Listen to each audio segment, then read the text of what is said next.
Doctor Uday Narayan Singh Nachiketa का परिचय से हो कोनो परिचय देव अथिन। हाँ वो सबके मतलब बुझल छे। हिनक जन्म 1951 ईस्वी में कलकत्ता में भेलन। आरंभिक शिक्षा भाषा विज्ञान में स्नातक धरी संस्कृत कॉलेज कलकत्ता में।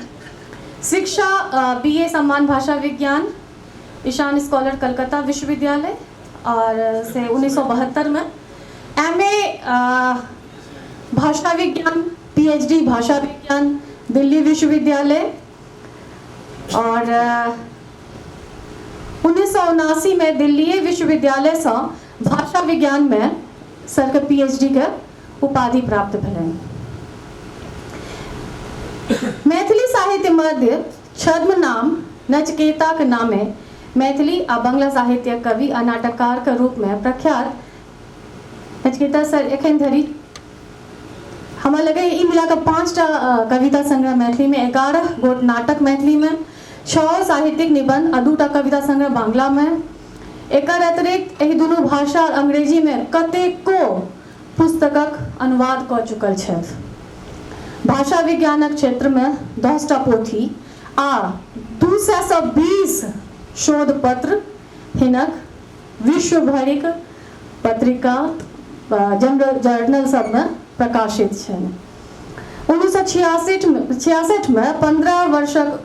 वयस में पहिल कविता संग्रह हिनकर आयल छलनि कवियो बदंती। तकर बाद 1968 से 72 धरि अपने ही संपादकत्व में मैथिली के पहिल एकमात्र कविता पत्रिका मैथिली कविता के प्रकाशन केलनि। 1971 में प्रकाशित भेलनि अमृतस्य पुत्र, इहो कविता संकलन छलनि आ नायकक नाम जीवन नाटक। 1974 में एक छल राजा नाटकक लेल से नाम छलै नाटक। 1976-77 में प्रत्यावर्तन जे आगा चली के नैन न तिरपित भेल नामक सीरियल बनल आ रामलीला नाटक प्रकाशित भेल। तकर बाद 1978 में जनक आ अन्य एकांकी से आयल। 1981 में त्रिक मैथिली कविता के बांग्ला में अनुवाद संगे ही बांग्ला में 2टा कविता संकलन अश्रु ओ परिहास आ खाम ख्याली जे बहुचर्चित भेलन आ न सिर्फ बंगाल अपितु बांग्लादेश में ई किताब सबके बहुत बेसी मांग छे। 2006 में मध्यम पुरुष एक वचन कविता संग्रह एलन जकर अनुवाद कतेको भाषा में भेल अछि और 1908 ईस्वी में नाटक नो एंट्री माँ प्रवेश संपूर्ण रूपे विदेह ई पत्रिका के धारावाहिक के रूप में ई प्रकाशित भ के एकटा कीर्तिमान बनौलक। 2009 में ई नाटक लेल हिनका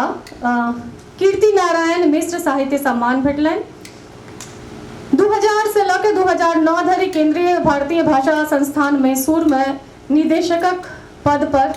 आसीन छलथि। विश्व भारती शांति निकेतन में प्रतिकुलपति सेहो छला। 2017 में काव्य संकलन झलक डायरी के लेल मैथिली साहित्य अकादमी पुरस्कार से इनका सम्मानित कयल गेलनि। 2023 में साहित्य अकादमी में 5 वर्ष लेल वर्तमान में मैथिली भाषा के संयोजक के रूप में सर नियुक्त छथि। एकर अलावा जे सर के रचनाशीलता अनवरत चल रहल छनि और एहि बीच में से अर्नाव किरण के हिनकर झलक डायरी के जेल की डायरी के रूप में हिंदी के अनुवाद साहित्य अकादमी से आयल है और मैथिली कविता संकलन जे एखन एलन है छाया और एकर अलावा एकटा नाटक जे पर कि काल्हि अपना सब परिचर्चा सुनब आंतिगोने एक विंशत। तो एखन सर वर्तमान में एमईटी यूनिवर्सिटी गुड़गांव में से डीन के पद पर आसीन छथि और स्वागत छे डॉक्टर उदय नारायण सिंह नचिकेता सर के और हम सब आइ बहुत किछ हिनका से सीख जा रहल छी। स्वागत सर। सीखेबाक कोनो प्रयास हम नहीं कर रहल छी, हम केवल एक चर्च कर रहल छी जे साहित्य के भविष्य इवन या बात भविष्य के साहित्य बोल रहे हैं एहि विषय में केना की सोच सकै छी हम सब। तही में तही संदर्भ में ई प्रश्न आबि जाइ छै जे किया लिखू, ककरा लेल लिखू आ कोना लिखू, जे सब हम सब एखन धरि आइ भोरसँ आलोचना हम सब करै छलहुँ जे बहुत तरह के मतवाद, बहुत तरह के तत्व, बहुत तरह के थ्योरी हम सब सुनलहुँ आ तकर विषय में हम सब किछ करै छी। बहुत समय सुनै छी ई बात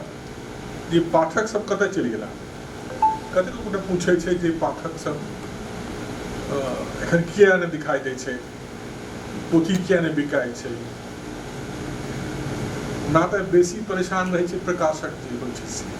कि ओकरा पास पोथी जमल रहै छै आ पोथी बिकाइ नहि छै। बहुत गोटे के आंसर ई होइ छै जे पढ़बा के फुर्सत नहीं छै। के कहै छै जे पहिने पाठक लोकनि किया पढ़ै छला तऽ जे उत्तर हुनका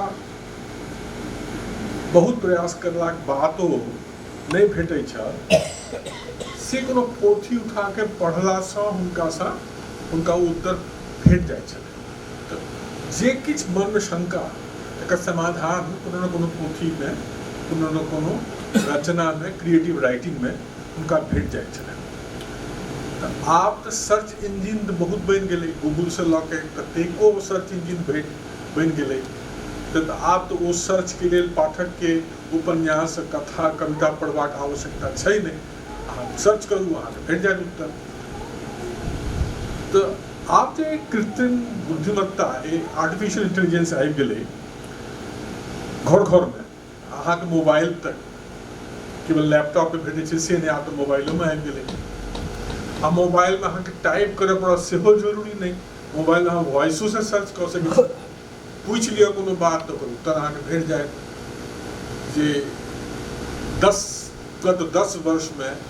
कुणाल जी कोन कोन नाटक लिखने छै, मिली उत्तर। से नाटक के अहाँ क्लिक कऽ दिअ नाटक के विषय में, तकर विषय में एकटा चर्चा 900टा पैराग्राफ आबि गेलै। तऽ आब ओ प्रॉब्लम नहीं छै सर्च के। तहन की प्रॉब्लम छै, तखन कोना किया हम पढ़ी, ई सवाल उठ सकै छै। तऽ आब मान लियो न कोनो एनसाइक्लोपीडिया के जरूरत छै, नहीं कोनो शब्दकोश के जरूरत छै। एहन स्थिति में ई प्रश्न मन में आबै छै जे साहित्य तक चर्चा तखन हम किया करी, कि विलासिता छी जे हमरा सब लेल एकटा एरिस्टोक्रेटिक पुरनका जे कॉलोनियल हैंगओवर छै से छियै साहित्य। ये तऽ आब तऽ कोनो अहाँके गोडो के लेल प्रतीक्षा करऽ नहीं पड़त, जे उत्तर अहाँ चाही सबटा भेट जाएत। तऽ आब ई एहि विषय पर हम सब कनी आगाँ और सोचि सकै छी।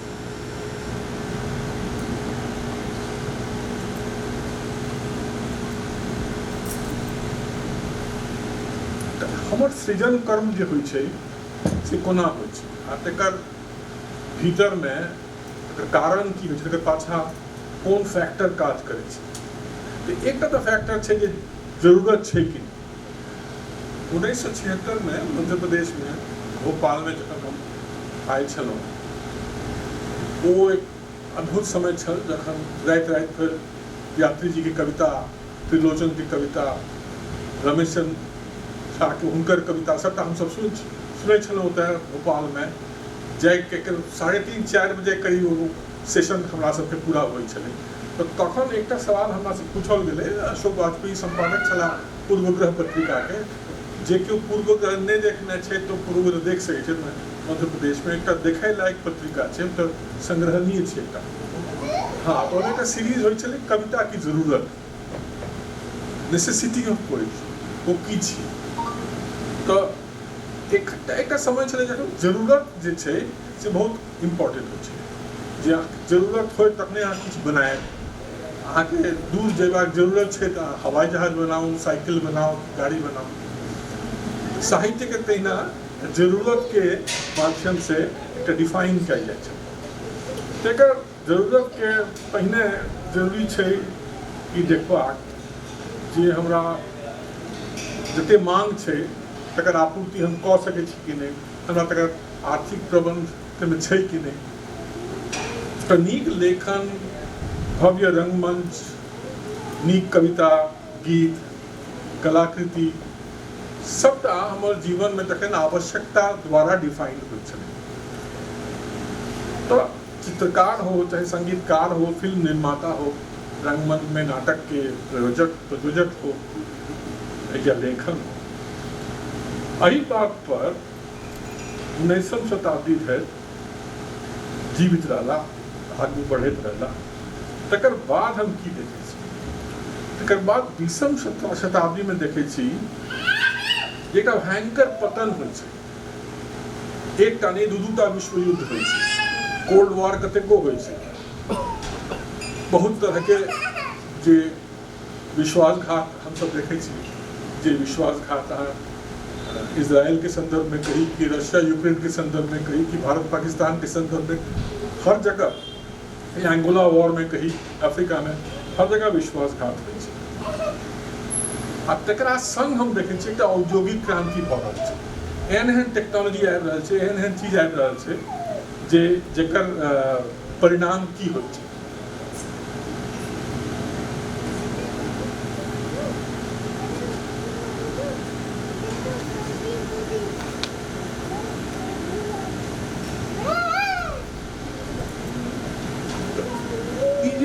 औद्योगिक क्रांति होइ छै जे वांट के या चाहत के एकरा एकर जे आर्थिक चालक शक्ति छै वो छियै वांट। यहाँ के वांट के एकटा नव तरह के चाहत के अहाँ के सृजन करब, हमरा चाहिए। आ बच्चा सब कहै छै जे हमरा ई मोबाइल चाहिए, हमरा आईफोन चाहिए, हमरा लैपटॉप चाहिए, बट नव सब वांट सब आवे लगले। तो मान लियो ई जो स्थिति छै जे वांट और नीड ई दुनू में एकटा संघात बन गेलै। तो प्रकाशक आब अपन बाजारक विस्तारक तलाश में रहै छथि आ एहन सब खरीदार के पहचान करे लेल व्यस्त रहै छै जे सब थोक में पोथी खरीदता। एहन सब सनसनीखेज पोथी हो जे अनेकानेक बिकाओ, बेस्ट सेलर जे छै एकटा बस पूरा बेस्ट सेलर के एकटा केना बनायल जाए कोनो पोथी के, से सबसे बड़का इनका सबके चैलेंज रहै छै। जेना फिल्म में ब्लॉकबस्टर के संकल्पना रहै छै, तेना पोथियों में बेस्ट सेलर के एकटा संकल्पना बनब शुरू भऽ गेलै। तो उ सब पुरनका प्रकाशक के केवल मात्र पोथी के गुणमान देख के प्रकाशित करै छला या छापै छला, से आब नहीं रहलै। आब कोनो पोथी में एहन कोनो कॉन्ट्रोवर्शियल आइटम छै कि नहीं जैसे ओकर बिक्री बहुत हेतै, एहन कोनो नव बात कहल गेल छै कि नहीं जे बिल्कुल आर केओ नहीं कहने छै। तो ई सबटा बहुत जरूरी भऽ जाइ छै। तो एतबे पर प्रकाशन निर्भर करै छै। तो एहि विषय में चेतन भगत हमरा सबके एकटा मंत्र देने छै। वो एकटा 5टा मंत्र देने छै कि बेस्ट सेलर में चेतन भगत के पोथी जे छै, नॉवेल आ राइटिंग बहुत अबै छै भारत में। तो हम सब की कहै छियै जे कोनो नारायण जी कोनो पोथी छपलै तो अपन प्रचार नहीं करता, वो कतौ नहीं जेता, he will not be actually visible on screen, television में, मंच में, एम्हर उम्हर, जयपुर फेस्टिवल में जाइ छी, पोथी साइन कऽ दै छी, ई नहीं करता। हम सब खाली लिखै छियै, प्रकाशक के दै छी, प्रकाशक छापि दै छै, बस एतबेटा। लेकिन चेतन भगत के कहब छै जे एहिमे कोनो लाज के बात नहीं छै, बिल्कुल बेशर्मी के साथ अहाँ अपन आत्मप्रचार करू। हमरा सबके उकरू लागै छै जे ई हम सब करी कि नहीं करी। तो नीक बेजाय कोनो प्रचार नहीं होइ छै, प्रचारे होइ छै। जेना तेना कोनो मुद्दा लके भीतर के शुरू करू तो हाँ सोशल मीडिया पर व्हाट्सएप में इंस्टाग्राम में फेसबुक में एक कंट्रोवर्सी शुरू कर दिया अपन पोथी के कोनो एक अंश के लगे जरूरत पड़े तो अपने ओकर पक्ष में विपक्ष में दुनू गोष्ठी के तैयार कर लिया एहन धमाका होइत रहे फेसबुक में कि लोग तकर बाद जाके किनते देखते की छिए की तो वो कहे छै पैसा सफेद कारी नहीं होय छै ब्लैक व्हाइट नहीं होय छै मनी जे बनिए होय छै जेना तेना अहाँके रोजगार करबाक तो प्रयोजन बुझी तो निर्लज्ज रूप से आत्मप्रचार करी तेसर मंत्र छै जे अपन बाजार अहाँके अपने बनबे केओ दोसर को आबि के अहाँके बाजार नहीं बना दे आ चारिम छै जे अपन उत्पाद कविता कथा उपन्यास नाटक सिनेमा जे किछु अहाँ करै छी जे किछु बनबै छी तकर संचार तकर इंटरव्यू टीवी शो पुस्तक विमोचन प्रेस रिलीज या बहुत आवश्यक है अहाँ देखते छी जे फेसबुक पर कते कते तरह से बुक रिलीज होइ छै फंक्शन होइ छै तऽ एकटा जमाना छलै जखन कोनो पोथी निकलै छलै तऽ कोनो पत्रहीन नग्न गाछ के बिल्कुल नग्न विमोचन भेलै एको दिन कोनो चीज नहीं भेलै अहिना वो रातों रात फेमस भऽ गेल आब से नहीं भऽ सकै आ कहै छै जे अंतिम छै मंत्र पहिने सहज जे ग्राहक छै हिनका सबके पकड़ि लिअ जे हाथ के पहुँच के भीतर में छै फल पहिने तकरा ग्रैब करू ई हुनकर 5टा मंत्र भेलनि चेतन भगत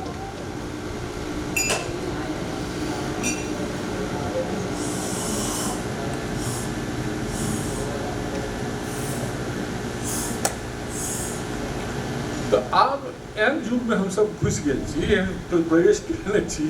जकरा कहै छै सूचना युग इन्फॉर्मेशन एज तो सूचना युग में जे किछु सही छै ताहि पर अहाँके प्रहार करय पड़त आ तकर तंत्र क्षमता तकरा चुनौती देव सबसे बड़का काज भेलै अहाँके से जो देव तखन अहाँके एक्चुअल कंट्रोवर्सी शुरू हैत एकरा की चाहिए अहाँके एकटा राइट काइंड ऑफ कोट तो राइट कोट के मतलब की भेलै तऽ एहन किछु व्यक्ति के अहाँ लिअ जे अहाँके पोथी के विषय में एहन किछु बजता जे अहाँ पोथी के पाछा छापि सकै छी जैसे वो बेस्टसेलर बने तऽ ई एकटा बड़का अहाँके भेलै दोसर जते पैघ समाचार गोष्ठी बनलै ओ सब की केने एकटा शक्तिशाली लेखन जते हमरा सबके गुजरात में महाराष्ट्र में बंगाल में हिंदियो क्षेत्र में सबके अपन भीतर में अपन समाचार पत्र ओकर ऑफिस में वो अपन एम्प्लॉयमेंट दऽ देलकै तऽ दैनिक जागरण में देखै छी बहुत गोटे फेमस राइटर सब छै आनंद बाजार गोष्ठी में देखे छी सबटा जते बंगाल के फेमस छै वो में चलि गेला जे आनंद बाजार में जिनका नहीं भेटलनि जगह के वामपंथी छै तो उनका वो वर्तमान लऽ देलकै या आजकल लऽ देलकै तो कोनो न कोनो गोष्ठी के छतरी के नीचा में अहाँके आबे पड़त तऽ ई एकटा भऽ गेलै एक बड़का काज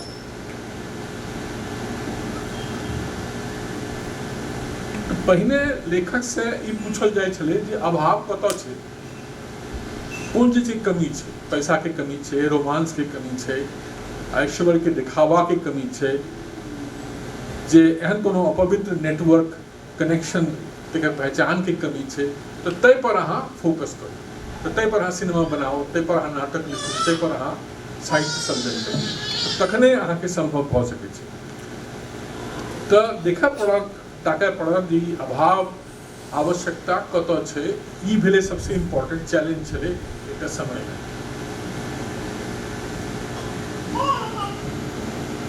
तो चुनौती सब की भऽ गेलै तहन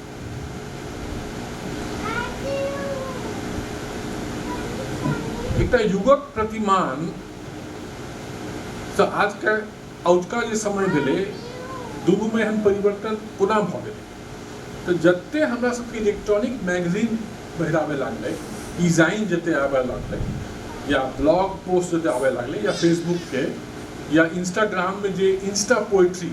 आवे लगले कि इंस्टाग्राम के लिमिट शुरू में चले जे एते कैरेक्टर अहाँ तकर भीतर में अहाँ लिख सकै छी ई एकटा हमरा सबके डिसाइड कऽ देलकै जे कोन तरह के रचना अहाँ करी बांधि देलकै आ तकरा संग जुड़ गेलै बाजार विश्लेषण मार्केट एनालिटिक्स एल्गोरिथमिक मार्केटिंग जकरा कहै छै जे अहाँ 10 बेर जो मान लियो कोनो सर्च इंजिन में जाके सर्च के लिए मैथिली मैथिली मैथिली मैथिली मैथिली मैथिली तो आब अहाँके वो मैथिलीए दिखाओ एक बाद के 100टा सर्च इंजिन जे किछु अहाँ करबै कोनो चीज हम पूछबै जे संगीत के विषय में पूछलिए तो अहाँके मैथिली गीत देत वो तखन अहाँके तेलुगु या तमिल मलयालम हिंदी ई सब नहीं देखेतै तो ई एकटा एल्गोरिथमिक मार्केटिंग जे पूरा सिस्टम बन गेलै सर्च इंजिन के तो ई एकटा अजीब स्थिति हमरा सबके पैदा कर आ सबके अपडेट चाहिए कोनो बात अहाँ कहि देलिए तकर अपडेट तकर ताजा लेटेस्ट समाचार की भेलै ताहि विषय में से चाहिए एखन देखाओ तो अमेजन या फ्लिपकार्ट में अहाँ जे पोथी के डिस्ट्रीब्यूशन देखै छी तो वो सब खेल में कनी कनी के परिवर्तन अनला के एकटा बटन जोड़ देलकै भऽ सकै छै एहनो पोथी अहाँके चाहिए तो अहाँ मान लियो संधान कऽ रहल छी महाश्वेता देवी के एकटा पोथी के तो नीचा में एकटा बटन दऽ देतै अहाँके 10टा आर ऑप्शन दिखा देतै जे इहो 10टा पोथी भऽ सकै छै अहाँके इहो नीक लागत देख लियौ तो ई जे पूरा सिस्टम एखन एहन बनि गेल छै एहि सिस्टम में हम कहाँ छी हम कतऽ छी या हम कोन तरह से एकरा हम अपन सुविधा ले एकर उपयोग कऽ सकै छी स्कॉट बैकर के हम एक उदाहरण दिलिए में जे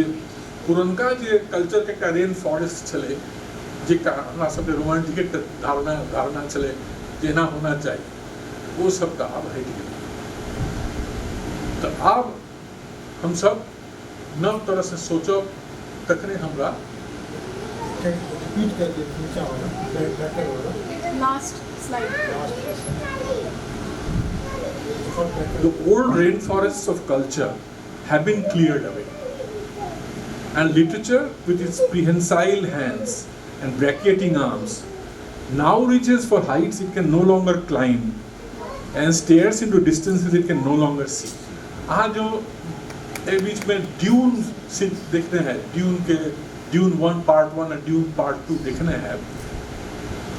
तो पता चला जे एखन 2024 छी 10,491 साल में की हेतै तखनका दुनिया कोन तरह हेतै तखनका संघर्ष चैलेंज की होइतै तखनका प्रेम केहन होना चाहिए ई सबटा अहाँ ड्यून 1 ड्यून 2 में अहाँके भेटत मतलब अहाँके एखन एहन एकटा टाइम के लेल सोचऽ लेल बाध्य कयल जा रहल है जिस समय के अहाँ एखन कल्पना नहीं कऽ सकै छी अहाँ कह सकै छी जे हम नहीं करब एंड हम नहीं लिखब तो मार्केट अहाँ के उठा के पटक तो अहाँ के एखुनका नव विक्टर ह्यूगो बने पड़त जे एकटा जमाना में एहन समय में सोच रहल छल जे हवाई जहाज हेतै ई हेतै ओ हेतै जखन जे हवाई जहाज के कल्पना केओ नहीं कऽ सकै छै लेकिन आब अहाँ के एना सोचय पड़तै ई छै समस्या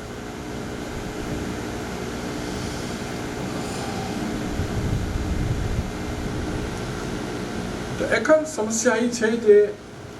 चुनौती छै जे के ककरा से बात कर रहल छै कम्युनिकेशन के एकटा पूरा मॉडल हम बना सकै छी जे हमर रीडर छै हमर ऑथर छै हमर मीडिया ओकर मीडिएटर छै मीडिया हम एहि लेल करै छी चाहे अहाँ फेसबुक के लऽ लिअ सोशल कोनो नेटवर्क साइट के लऽ लिअ या मान लियो कोनो समाचार पत्र टेलीविजन स्क्रीन या फिल्म कोनो मीडिया के अहाँ लऽ लियो तो मीडिया के काज खाली मीडिएशन करब ऑथर आ रीडर के बीच में अहाँ मीडिएट करैत रहू किताबक आपूर्तिकर्ता आ खरीदार एहि दुनू के बीच में अहाँ संबंध स्थापन करे छी मीडिया के रूप में। तब मैट्रिक्स में एक मूल जी शुरुआत है छे से लेखक जे अपने स्वयं प्रेषक छे, आइडिया के, थ्योरी के, राजनीति के, विश्वास के वो प्रेषक छे। हिनकर प्राप्तकर्ता के बीच में एक अस्थिर कनेक्शन होय छे, फिक्स्ड कनेक्शन नहीं होय छे। ओहिमे बहुत झगड़ा होय छे, बहुत झमेला होय छे, बहुत गलतफहमी जकरा उर्दू में कहै छे से होय छे। ई जरूरी छे कि त कंट्रोवर्सी बहुत जते अहाँ जीवित रखबै तते वो अहाँ के पोथी चलत, तते अहाँ के फिल्म चलत। जब कश्मीर फाइल लऽ लिअ, आब कोनो हम तो एकटा उदाहरण दै के जरूरत नहीं छे, कोनो एकटा उत्पाद के लऽ लिअ, सब में ई छै। तऽ एकटा बादशाह के गीत एलै तऽ में देखल गेलै जे एकटा बंगाल के एकटा फोक सॉन्ग छै से तकरा से चोरी केलकै ओ, तकर बाद जाके ओ माफी मांगलकै, ओकरो 5,000 टका दऽ देलकै। अहाँके मोन हेतै सबटा एक एक कऽ के अहाँ पूरा जते एहि बीच में आयल छै चीज तकरा देखब तऽ पता चलत अहाँके। तऽ सैद्धांतिक रूप से अहाँ कहि सकै छी जे हम अपना लेल लिखै छी, हम अहाँ लेल नहि लिखै छी, हम अहाँ लेल नहि सोचै छी। जे कि कमल कुमार मजुमदार कहै छलाह, चौसर कहै छलाह, बहुत गोटे आधुनिक युग जखन आयल छलै तखन बहुत गोटे एहन कहै छलाह। हमसब सुनलहुँ जे मिथिला मिहिर के जे प्रयास छलै मैथिली के मानकीकरण के, तकर विरोध में अहाँके मोन है आखर पत्रिका आबि गेलै। आखर आबि गेलै तऽ कीर्तिनारायण के पूरा गोष्ठी जे छलै, लोचनो में छला, वीरेंद्र मल्लिक सेहो छला, सब में स्पेलिंग रिवोल्यूशन। वो स्पेलिंग हम नहीं मानबै, हमर अपन स्पेलिंग हेतै, हमर अपन स्टाइल हेतै। तो ई एकटा टेंडेंसी भऽ जाइ छै जे अपन बाट अपना निर्धारण करू। तो व्यवस्था के जे अनिश्चितता छै, जे अक्षमता छै, ओहिसँ होइ छै ई कोनो तरह अपन पाठक के अपने अहाँ खोज के निकालू। कोन तरह के लोग अहाँ पोथी पढ़ता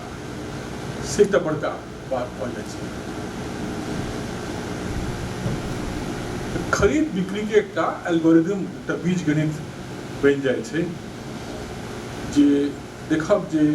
प्रायः ई होइ छै जखने अहाँके एकटा पोथी आयल अहाँके व्यवस्था करबाक चाही। ई अहीं के ऊपर है जे व्यवस्था अहाँके करऽ पड़त जे कोन कोन पत्रिका में कतऽ न्यूज़पेपर में अहाँ रिव्यू नीक अहाँके छपब। तऽ पब्लिशर ओ पब्लिशर छै नीक पब्लिशर जे अहाँके कहि दे जे अच्छा हम अहाँके ई दै छी, फला दै छी, ई सुविधा दै छी जे हम अहाँके पोथी के अनुकूल रिव्यूज हर जगह अहाँके छपवाए। वह बात भेलै ने कि पाइ लऽ कऽ कहै छी जे हम अहाँके साहित्य अकादमी पुरस्कार दिया दे, बात तऽ वएह भेलै। मतलब ई एकटा टेंडेंसी भऽ गेलै पब्लिशर सबमे ई करब। तऽ अहाँ एहि ट्रैप में जो अहाँ चाहै छी पढ़ू, आ नहि चाहै छी तकर बाद अहाँ सोचू जे अहाँ कोना एहिसँ निकलि आबि सकै छी। ई तऽ बहुत बड़का एकटा ई बीज गणित जे छै ई तऽ बड़का बात भऽ गेलै। आ ताहि पर ई छै जे अहाँ देखबै जे ई एकटा छोट मोट बात नहीं भेलै, अहाँके एकटा पूरा तंत्र छै जे फेस्टिवल में अहाँके भेटतै कि नहीं इन्विटेशन, अहाँ पब्लिशर अहाँके सेहो तऽ एकटा देतै। जो अहाँ कहै छी जे राइटिंग एकटा मैनिपुलेशन छै या अनुवाद सेहो एकटा मैनिपुलेशन छै, के तऽ एकटा थ्योरी छै अनुवाद विद्या, अनुवाद विज्ञान में एकटा थ्योरी छै ट्रांसलेशनल मैनिपुलेशन। ये एकटा थियोरिटिकल स्टैंड छै। ताहि से अहाँ तकर संग संबंध छै जे creative writing is also manipulation. आब सवाल ई छै जे अपन इच्छा अनुसार अपन जे किछु story per based on real life story अहाँ कहै छी ने, ओना तऽ डिस्क्लेमर एकटा आबि जाइ छै, एकटा फिल्म बनै छै, सीरियल बनै छै जे कहि दै छै ये किसी जीवित मृत व्यक्ति के ऊपर में नहीं है, आदि आदि, लेकिन वो तो कहबाक लेल कहै छै लीगल केस में नहीं पड़े तैं वो कहै छै। अदरवाइज जे होइ छै जे दोसर एकटा चैनल होइ छै प्रचार के, वो प्रचार छै ई जे रियल स्टोरी के ऊपर आधारित छै, नीक स्टोरी पर आधारित छै। तो ये हम कह सकै छी जे एकटा मैनिपुलेशन भेलै। ई मैनिपुलेशन एक्चुअली भेलै कि नहीं भेलै से सवाल छै। अहाँ ई से सोचि सकै छियै जे प्राचीन भारत में हम सब एहन मैनिपुलेशन करै छलहुँ कि नहीं करै छलहुँ। 300 टा जे रामायण लिखल गेलै, एते रास महाभारत लिखल गेलै, एहनो महाभारत निकललै जे महाभारत में अंत में जाके अर्जुन राजा बनै छै, युधिष्ठिर नहीं। हाँ, तेलुगु में छै। तो ई एकरा की कहबै, मैनिपुलेशन कहबै कि नहीं कहबै से सवाल छै। तो लिटरेचर एंड मैनिपुलेशन तो ई नवका कोनो हमरा सबके पद्धति नहीं भेलै, लेकिन अखुनका कॉन्टेक्स्ट में जखन अहाँ मैनिपुलेट कऽ रहल छी पूरा स्टोरी के, पूरा स्टोरी लाइन के, तखन ई बहुत इम्पोर्टेंट भऽ जाइ छै। आ ई पॉलिटिकल इंस्ट्रूमेंट भऽ जाइ छै। आ जे पॉलिटिक्स अहाँके हुए, अहाँके बाम पॉलिटिक्स हुए, दहिना पॉलिटिक्स हुए, मिडिल पॉलिटिक्स हुए, हर तरह के पॉलिटिक्स में ई अहाँ यूज करै छी मैनिपुलेशन के रूप। तो ई एकटा बड़का इम्पोर्टेंट बात भऽ जाइ छै जे भारतीय ग्रंथ रचना के एकटा टेक्निक ई छलै। आ एकटा देखियौ जे एकटा समय छलै जे हम सब जे श्रुति या स्मृति पर डिपेंड करै छलियै कि हम सुनलियै आ कि हमरा मोन है। तो मोन जे छै से एक्चुअल घटना से हटैत हटैत हटैत हटैत एहन हटि जाइ छै जे ओहिमे अंत में जाके लागै छै मैनिपुलेशन। जे बचपन से हम सुनल ई कथा, वो कथा नहीं छियै जे अहाँ सुनने छी, या अहाँ ओहिमे बहुत किछु दूध, मेवा, बादाम मिलावट केने छी। एकरा सैद्धांतिक रूप में प्राचीन भारत में एकरो नामकरण छै तिब्बती जे थियोरेटिकल पैरामीटर से तो में तकरा नामकरण छै। ई बहुत इम्पोर्टेंट नीक डिबेट ई चलै छै। अच्छा, ई एकर बाद में हमारे एकटा स्लाइड है, जे स्लाइड से हम आय के वक्तव्य के अंत करय चाहै छी। फिर हम एहि विषय में बाजऽ चाहब कम से कम 3-4 घंटा चलि जेतै में बाजऽ। नीक उदाहरण रमेश दत्त कहने छै महाभारत के विषय में। मूल महाभारत जकरा हम मानै छी जे हमर ऑलमोस्ट धर्म ग्रंथ छियै, एपिक ग्रंथ छियै, वो कहै छै जे असली महाकाव्यक अंत तऽ युद्ध आ मृत योद्धा लोकनिक अंतिम संस्कारक संगे संग भऽ जाइ छै। मूल संस्कृत कविता में तकर बाद आगाँ चलि के जे किछु अबै छै ताहिमे बहुत किछु प्रतरणात्मक छै, किस्सा पिहानी जकाँ, अथवा तुलनात्मक छै, जेना प्रागाधुनिक युगक कालक संयोजन होइ छै। किया तऽ देखै छी कि भीष्म पितामह शरशय्या में पड़ल छै, ओतऽ जाके नव शासन भार जे लेमऽ जेता युधिष्ठिर से अपन having been elected to rule the whole country Jambudvipa, वो जाइ छै हुनका से पूछै छै। तखन ओ भृगु, भारद्वाज, मनु, बृहस्पति, व्यास, याज्ञवल्क्य, जनक, नारद, नारायण सबके जे थ्योरी छै, फिलोसफी छै, से शरशय्या में सुतल भीष्म पितामह युधिष्ठिर के कहै छै। तो 20% of entire Mahabharata is actually manipulation, ये रमेश दत्त कहै छै। मूल महाभारतों में 20% एक्चुअली मैनिपुलेशन है। तखन अहाँ के ने मैनिपुलेट कर से सवाल छै। तो भविष्य के साहित्य तेमे दिस becomes a very important discussion point and debate. जहाँ की करबे, अहाँ एकरा मानबे कि एक विरोध में जेबे, अहाँ एहन नव कोनो थ्योरी तैयार करबे, निर्माण करबे जे थ्योरी अहाँ के translation as manipulation, writing as manipulation के नहीं मानब, अहाँ एहन कोनो मार्केटिंग स्ट्रेटेजी के विषय में सोचबे which is berry unique kind of strategy, जे चेतन भगत के स्ट्रेटेजी टाइप के लोग के स्ट्रेटेजी से अलग हो। ई एकटा मैथिलियों के लेल, मैथिली साहित्यकारों के लेल एकटा चिंता के विषय बनि चुकल छै। किया तऽ एखन जे हम टेंडेंसी देखै छी पुस्तक प्रकाशनक बहुत पुस्तक एहन छपि रहल है जकरा नहीं छपबाक चाही, जाहिमे एखन फिनिश आबे में बहुत देर छै, जकरा में बहुत संशोधन के आवश्यकता छै, बहुत बेर बेर ओकरा रिविजन के आवश्यकता छै, लेकिन छपि गेलै। ई जे एखन स्थिति छै, एहि स्थिति में हम सब की करी, एकटा सोच विचार के विषय बनि चुकल छै। तो हम एते रोक दै छी कि एहिमे कम से कम 30 टा आर स्लाइड छै जे हम एखन नहीं दिखाएब, नहीं बात, लेकिन ये एक इम्पोर्टेंट डिबेट पॉइंट छै। तो हम मान लियो first chapter of whatever I want to say, yes अब बहुत देर हो गई ये बहुत बढ़िया, लेकिन ये जे स्लाइड वाला छले तो हम सब बहुत यहाँ छे लगे हमरा जे आधुनिक जे हमरा सब लग चीज सब आबि रहल छै, तो बहुत स्लाइड देखे से हमरा सबके प्रेजेंटेशन से बहुत रास चीज क्लियर होइत गेलै, सुनतो छलिए और एमर देखे छलिए। अहाँ सबके कोनो प्रश्न? हाँ, और हम एकटा चीज में चकित छिए, जते तैयारी के संगे सर आयल छथिन तो हम सब सोचबो नहीं के लिए है जे कोई एते तैयारी क के हमरा सही में काज के प्रति जे हाँ ई एकटा सीखे के हमरा सबके सब हमर अर्धांगिनी के पूछल जाए जब तैयारी केने छी कि नहीं केने छी। मैम तैयारी करके बहुत ज्यादा तैयारी करके सर आए हैं। एक दिन में इतनी तैयारी? इनफैक्ट इनकर जे इलेक्शन से बहुत पहले से आबि रहल छै, अब संयोग से हम सब नहीं देखने छी। अच्छा अच्छा, बहुत पहले से आबि रहल छै। और तो हमरा सब ले ई हाँ एकटा तखन त मंथनो के कनी अपना सब अथी दिए जे एकर कारण ही एकटा एक ठाम पूरा भेले। बहुत सुंदर। और सर किछ गोटा के प्रश्न छन त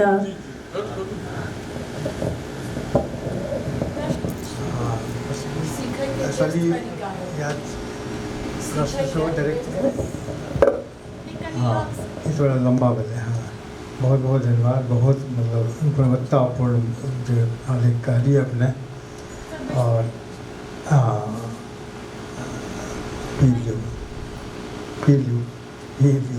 मिल जाए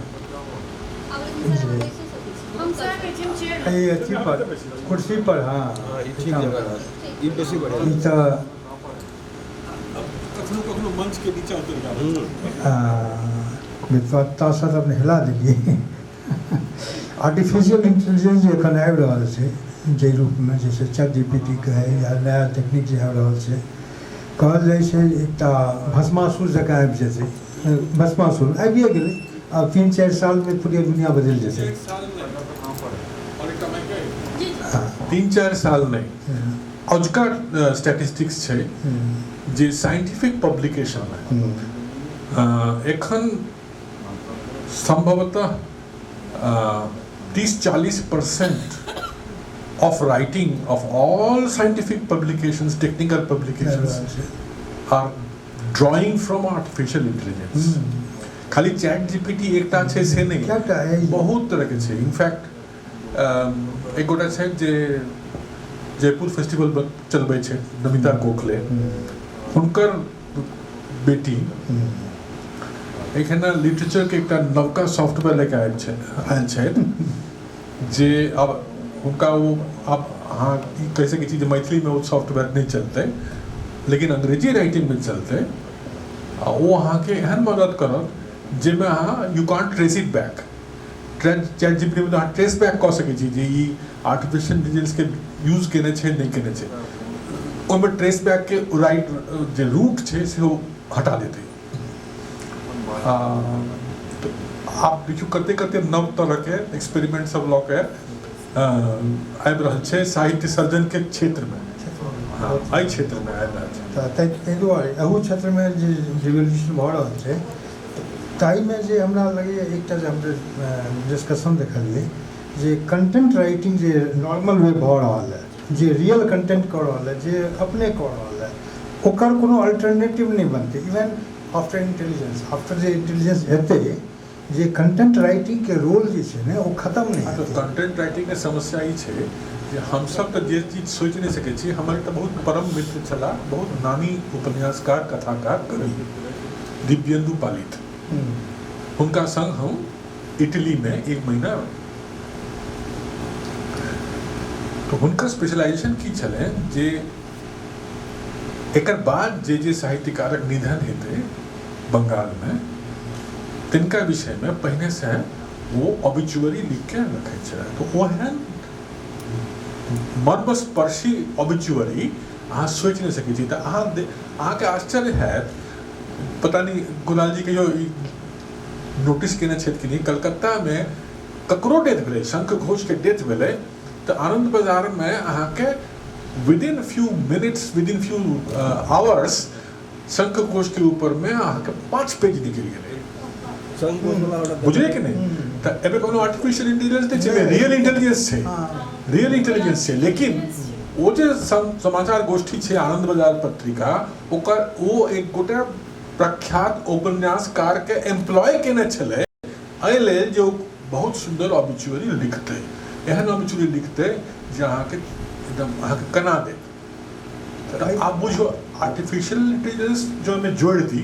आर की भ सके छै इवोल्यूशन होय तो कहबे एकर की संभावना छै बर्थडे में हम ज्यादा मैथिलियों में मणिपद्मजी के प्रसंग ई बात छलन है कहल जाय छलन है जे जहां के भले कि दूसरे दिन तो हमरा देखबाक छले जे वो कंटेम्पोररी राइटर्स के विषय में की लिखने चला हमरा वही ठाम गेल छलौ हुनका सब भेट भेल छल नहीं हुनका सब भेट भेल फीचर की छै से सबटा जे सब ना उनका जहां हम तो मुसावी हम सब नहीं ना उनका जहां फलन मान लिया बहुत बढ़िया हमारे पंडित ज्योतिषाचार्य बलदेव आ तीसरे दिन जैसे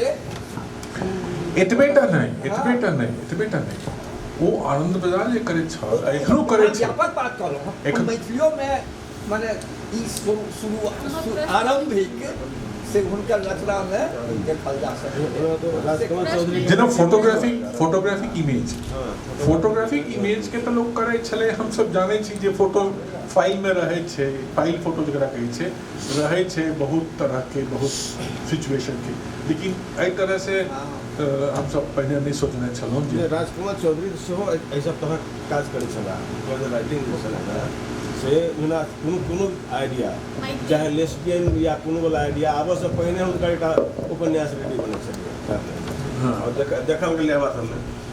लेकिन एकर विकल्प अहाँके ई बनै नहि छै ओकर बाद ओ तऽ लेखकक अपन क्षमता भेलै फेर ओ काली पूरा प्रसन्न ओकरा कहै छै जे अहाँ गर्दन साइड दियौ जी जेतै ओकर बाद फिर वो जब साटो लगे छै स्त्री महिला कथा बहुत बड़ा डिटेल में छै कथा होते हम जानने जा रहल छी तो ओकरा गलती से गलत शरीर में गलत माथा लग जाय छै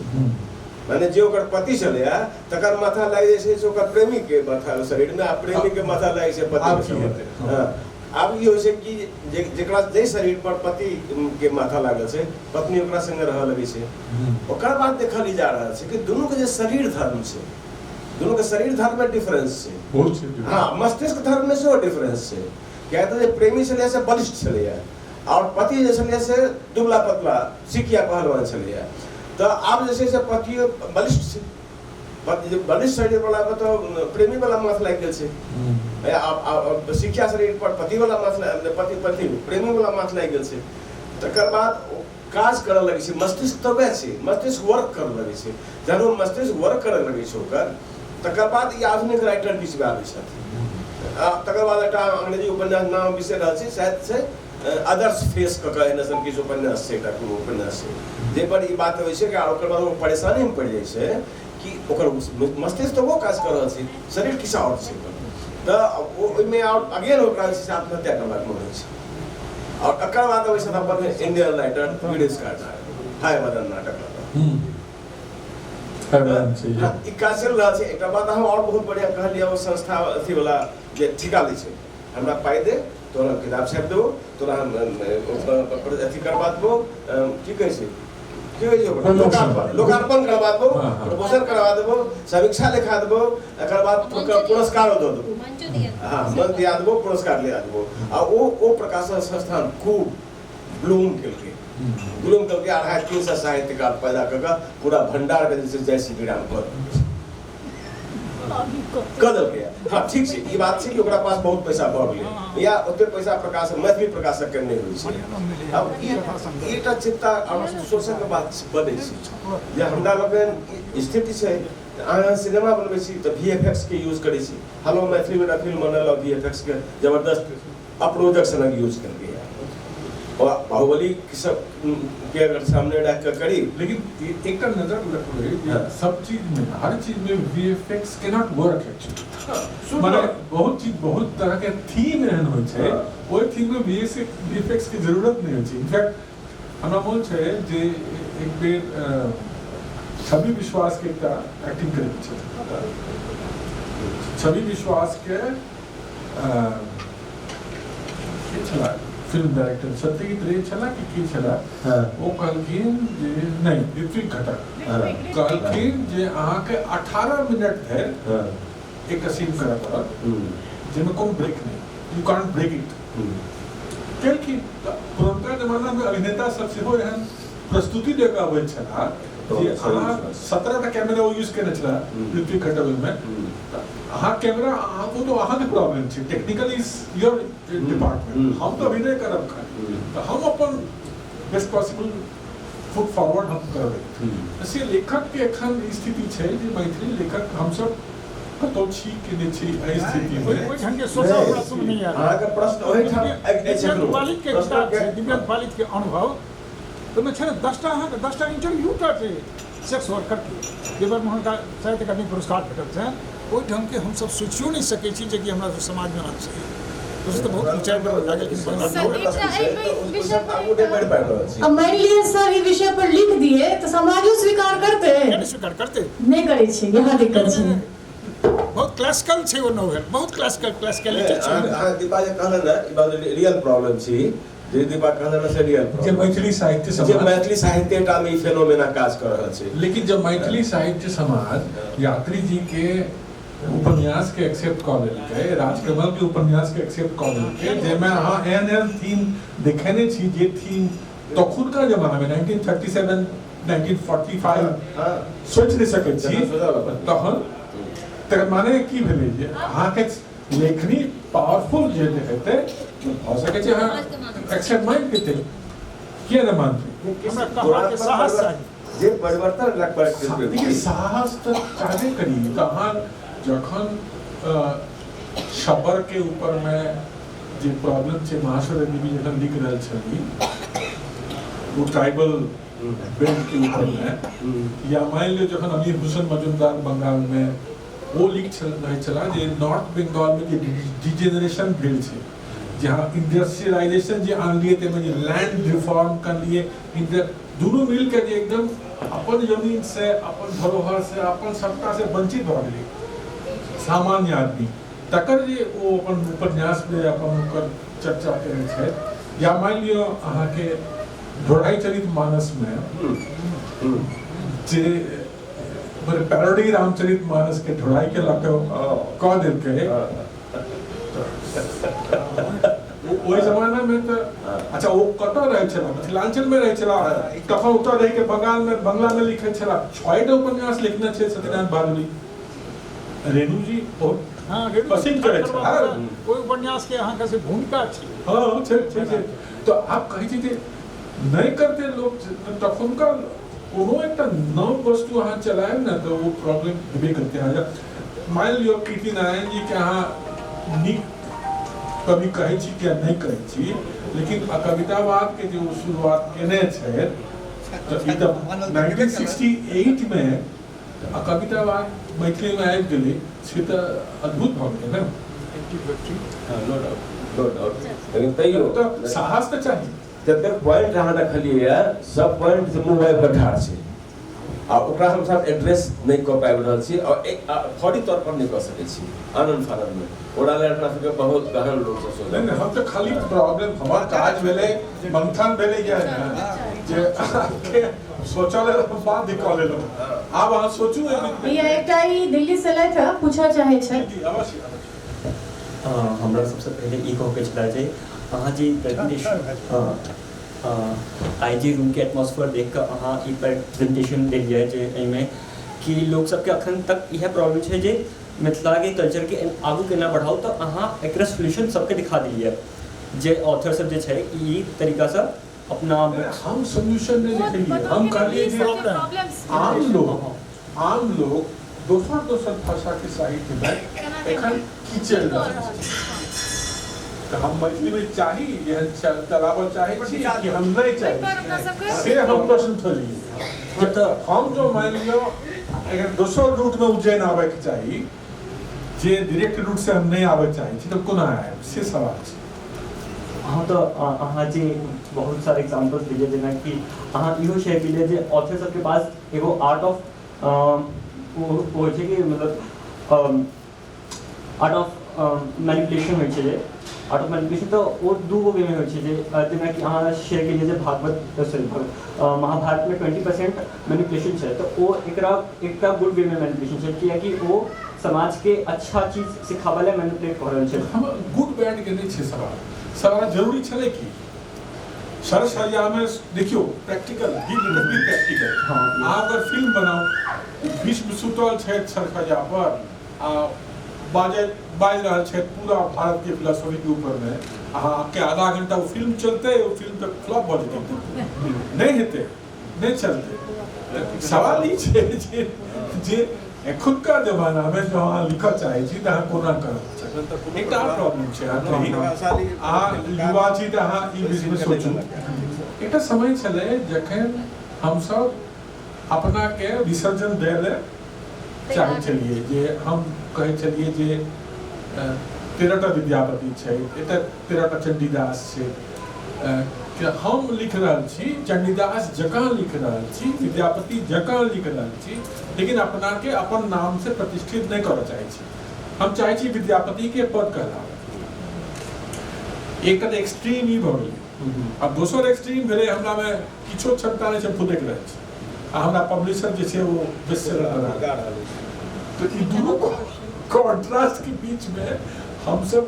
कोन पद्धति के अपनाएं हम खाली एतबेटा सवाल उठा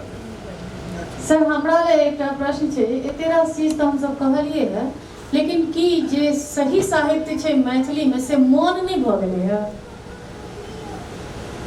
सही जकरा कहे के चाहिए जकरा आगू बुझेबा के चाहिए से चुप होइत जा रहल छै। नहीं आप हम पूरा हम एकरा स्वीकार नहीं करै छी सही साहित्य की छी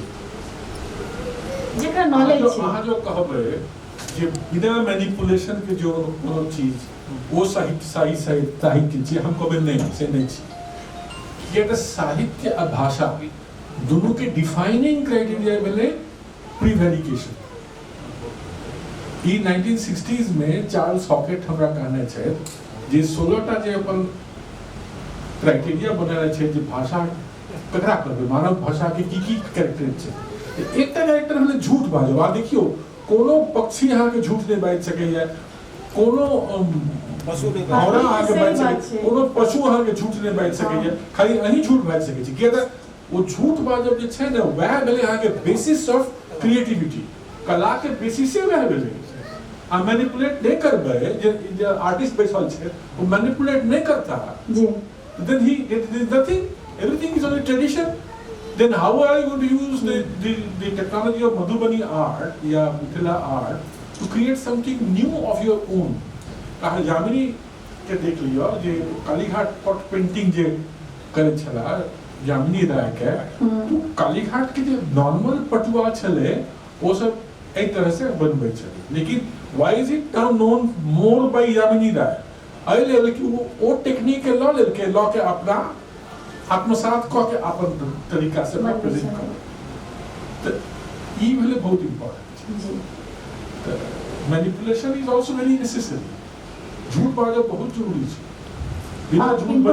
बिना झूठ बजने क्यों ना इलेक्शन जीत सके छै न देश चला सके छै न साहित्य रचना कर सके छै किछो नहीं कर सके छै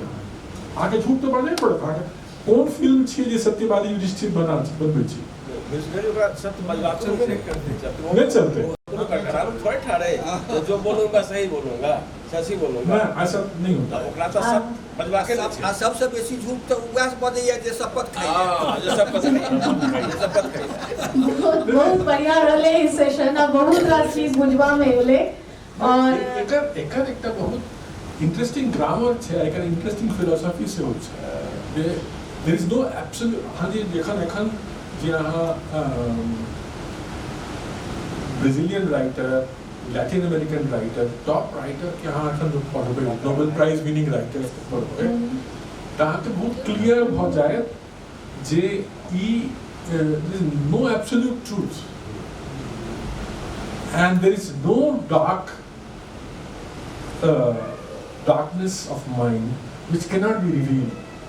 if not fully but partially. तब बहुत इंटरेस्टिंग छै। एखन जे सलमान रश्दी के नवका उपन्यास आयल छै, नाइफ के उपन्यास आयल छै, ओ ओहिमे तऽ इएह छै ने जे हमरा जे चाकू से मारल एलै मंच पर, जे सफल नहि भेलै, लेकिन ओकर मन में की चल रहा है, हमारे मन में की चल रहा है, अगर हम ओवरकम केना करी, कि हम प्रेम भाव से अगर ओवरकम कर सके छी। जे हमरा